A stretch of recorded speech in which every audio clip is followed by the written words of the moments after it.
He accidentally shattered a chandelier worth $680,000, facing a massive bill. The young guy came up with a plan.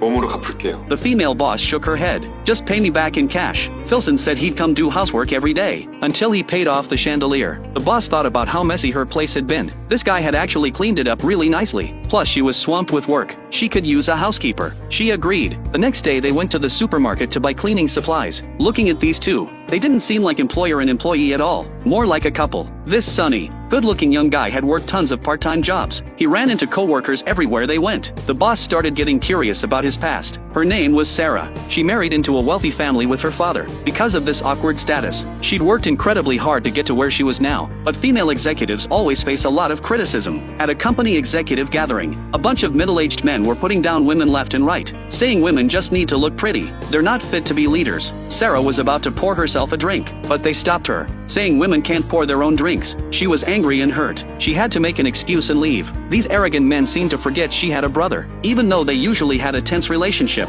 When his sister gets bullied, her brother can't just stand by. The next day George found out his sister was being mistreated. He came back at those guys hard. If you want to keep working at this company, show the boss some respect. Otherwise get lost. That wasn't enough. That night George showed up at their gathering again, right in front of everyone. He poured out all their drinks, warning them if anyone dared make his sister drink with them again, they'd have him to deal with. Before leaving, he said, "This rounds on me." Then he walked away like a boss. Sara got home from work, so exhausted she didn't even have the energy to take off her makeup. She collapsed on the couch complaining about why there's no automatic makeup remover. Just then, Philson immediately came over to help remove her makeup. The doorbell suddenly rang. It was her brother George. Sara quickly told Philson to hide. If she told her brother this was the housekeeper she hired, he definitely wouldn't believe it. Philson took the dog and hid in the bedroom. While they were talking, suddenly there was a bark. Philson knew this was bad. George knew his sister didn't like dogs, but he deliberately said he wanted to go check it out. Sara nervously refused. Seeing his sister so worked up, George got ready to leave. Before he left,